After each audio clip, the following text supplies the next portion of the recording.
Hey y'all, welcome back to Valhalla Acres. So today I wanted to do a step-by-step video on how to can meat. So this is meat that can be venison. This is beef that I'm doing today.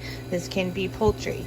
The only kind of meat-like protein thing that we're not processing for the same amount of time is fish. It takes a little bit longer.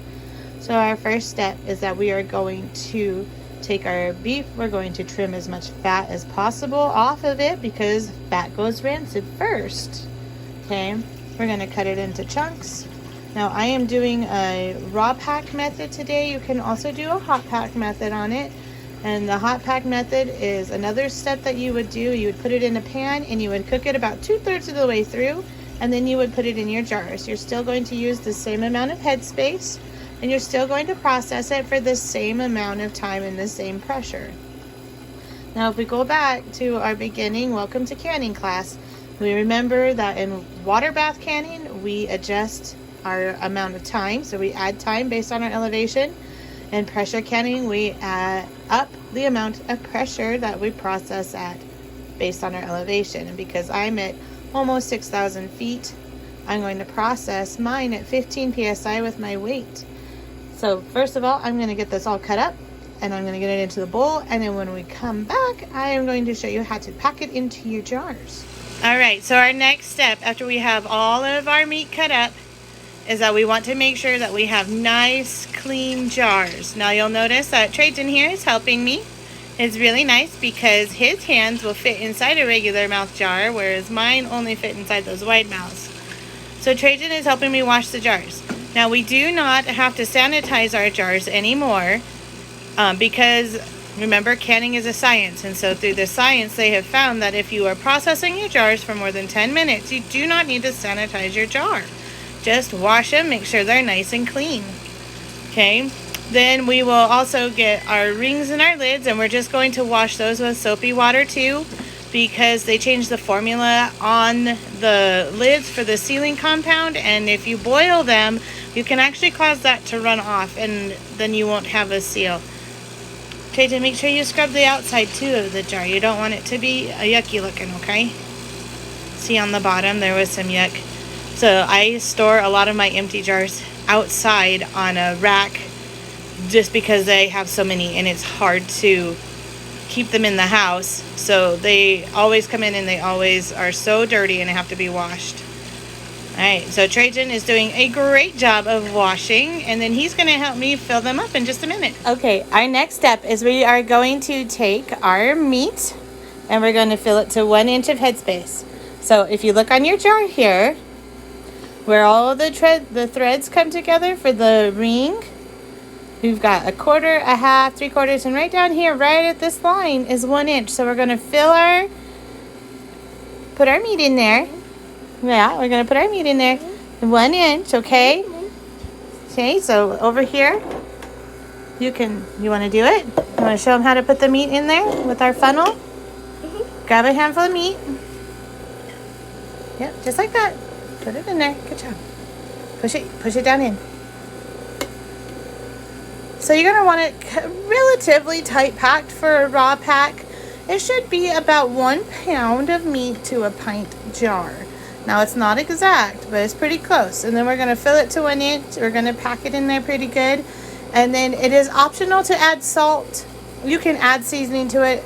Make sure your seasonings, if you add them to it, do not have any like anti-caking agents in them or anything like that, because that can affect the density of the meat.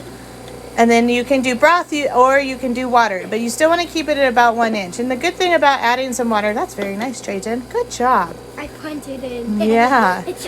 Is we're going to take like a plastic spatula and we're going to go around once we put water in, and I'll show you how to do this. We're going to go around and we're going to push all the water down to make sure it gets down in there and it fills in any holes, because you can see in here, you know, there's some air holes, and we don't want that because that can make like a kind of like a burp, I guess, and would push up and it can cause issues with your jar.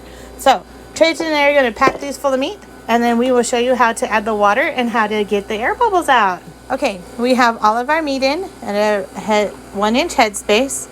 And then we have a plastic spatula here, and it's wooden or plastic is fine for the handle. The most important thing is you don't want metal scraping your jar. So we're gonna add water. Okay, and then you just take that and very gently run it down the side and push up all the air bubbles there. Careful. Yeah. Okay, pull it out. Pull it out, buddy. Now go down. See? Push it down the side again. Okay, good job. Okay, now pull it out. Okay, and then hang on, leave it out for a second. And I'm going to add a little bit more water to get us to our 1 inch of headspace. That looks good. And then we just kind of give the jar a good look over. Is there still an air bubble? Well, I think there's one right there. No, you got it. Good job. Okay, pull it out. Good job. All right, and then we're going to do that to the rest of them. All right, what's our next step, Betty? So we have to like clean our rims. Yeah, do you know why we need to clean the rims? Yeah, so they don't get boiled and hot. So they don't get boiled and hot. It's so that we don't have anything on there that keeps them from sealing. Yeah. So we gotta make sure they're nice and clean. You're doing a good job. You can just use a paper towel. You can use some vinegar on there if you would like. But just make sure they're all nice and wiped off before you put your lids and rings on. We've wiped all of our lids off, and Trajan's going to show you how to put the flat part on. So you carefully put it on. Okay, and then we put the ring on. And we just put it on finger tight. We don't want to wrench it on too tight, because if it's on too tight, it can cause our lid to buckle. And it's we have to be very, very careful. Let's make sure that's on there nice. Yep, that's good. When we go to put these in the canner, we're going to pick them straight up and straight down. We don't want to tip them because we don't want any of our fluid to get up here on the lid and make it to where it won't seal. Now, we're using a pressure canner to process because this is low acid. Okay, this is a Presto 23 quart canner. I can double stack pints in here. And real quick overview of the pressure canner. So there's the canner. Inside that is the rack that we want on the bottom. Now I'm double stacking, so I need 2. So I'm going to put a row of jars. I'm going to put another rack and then another row of jars, okay? Inside here are these lines. And you see that one right there at the bottom? That's what I'm going to add water to. Now you need to make sure that you check the owner's manual for your canners and make sure that you put in the right amount for your canner, okay? And then before we get going too far, we're going to check our lid. We're going to make sure that the gasket looks good. We're going to look through the vent hole and make sure that we can see clear through, okay? This is the top of the vent hole, and I'm holding it by the gauge. This is a gauged canner, but the weight that goes on it is a 15-pound weight, and that's what we need for our altitude. This is the lid lock. So when we lock the lid on and it has any kind of pressure, this little guy pops up. Let's see. It pops up and you can't open the lid, okay? On the inside, it's that little round doohickey there, and it keeps you from taking the lid off. On the back, this little black thing, that's dirty, is the overpressure. So if it goes over pressure, it pops this out and it rapidly depressurizes the canner. So you'll probably lose everything in the canner, but it won't end up in the ceiling and all over you and your kitchen and your floor. All right, so I'm going to add water. We're going to add our jars, and then we're going to get rocking and rolling. Okay, the canner has been filled. I have enough water in it. So with pressure canning, we are creating steam. So we want to make sure that we're not covering the tops of the jars with water. So you can see I have my second rack, and there's my lid, and down there's the water level, okay? Now, I forgot to point out that I had to add some vinegar to my water because I have hard water, and I don't want to have to wash off all the mineralization that ends up on the jars, especially the ones that are in the very bottom. So just add a splash of vinegar to your water if you have hard water. Also, because we're doing a raw pack and everything is relatively cold, we're starting with cold water in the canner. We're starting with a cold canner. Okay?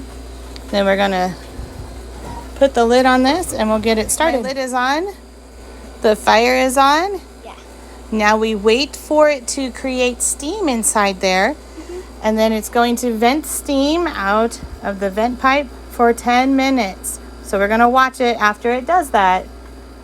So it's going to take a little while because, again, we're starting with a cold canner. So it's going to take us a while to get here. But we're going to watch it, and then after it starts venting steam for 10 minutes, I will show you and we'll put this on, okay? Okay, it's hard to see on video, but it is venting steam, and it has been. So, Trajan, we're going to go ahead and put this on. Do you want me to do it, or do you want to do it? Hold it by the plastic part. Okay? Okay, put it on there. You can do it. You're doing great. Oh, yeah, it's kind of scary. You want me to do it? Yeah. Okay. So it makes a little bit of noise as you put it on. So we're going to put that on. And we still don't start our timer yet. We're going to wait until the lid lock has popped up and it gets to pressure. And it looks like it's going to pop up pretty soon. And I will show you that when it does. All right. We are at pressure. The lid lock popped up not that long ago. It's already all the way up to 15 psi. Our weight is rocking happily. I have my timer set for an hour and 15 minutes, so 75 minutes. And when it is done, I'm just going to come over here. I'm going to turn off the heat, and I'm going to let it come down on its own. Do not force it along, okay? Several reasons for that. One is that depressurization time is included in your processing time. That's part of it. They don't necessarily write that in the books or anything, but it is so important that you let it come down on its own.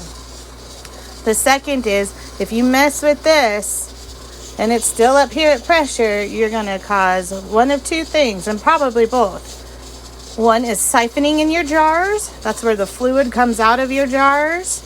And two, you can cause your jars to break due to the rapid depressurization that's taking place. Canning a lot of times is a hurry up and wait process. So we waited, and now we're at this point, and now we're going to wait some more to turn it off, and then we're going to wait some more for it to come all the way down. So I will show you the next steps after everything is all processed and I've turned it off. All right, so we turned off the stove when the timer went off.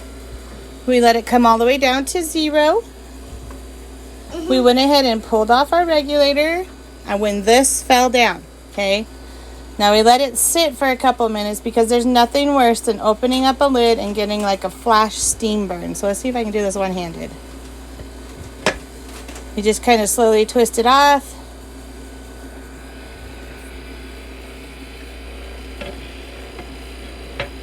Okay.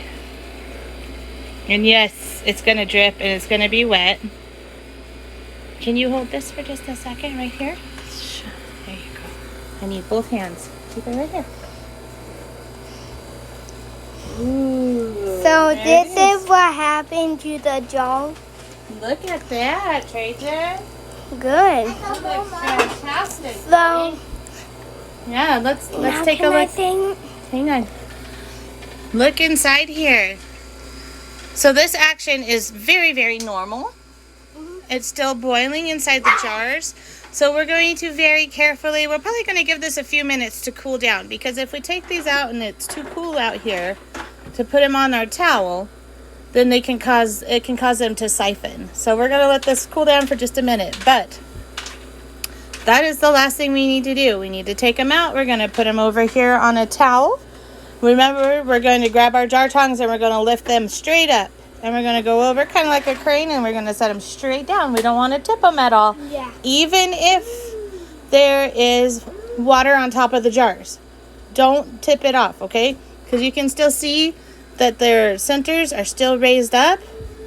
They're going to start making little clicky sounds as they cool down and they suck down and create a vacuum inside there, okay?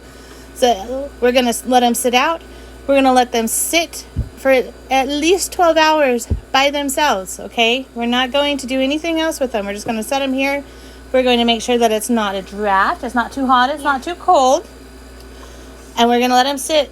And because it's 8:45 at night, we'll check them in the morning when we get up. If we have any at that point that are still not sealed, we are going to know that they're not going to seal. We can put them in the fridge, or we can put new lids on them and reprocess them for the same amount of time.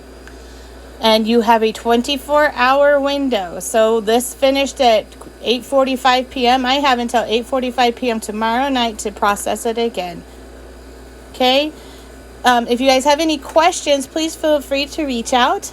I will put my email address, my Facebook page, and my Instagram page on here, so you can come find some questions or go there and ask questions. I can't talk because it's late at night. Ask your questions and get some answers. And Trajan wanted to tell you guys one more thing. If you love this video, make sure you get a thumbs up. And if you love it very good, then 10 thumbs up. All right, Trajan, thank you for your help today. You did such a good job canning this beef. It's going to be yummy, huh? Yeah. Yeah. High five. This is my big helper.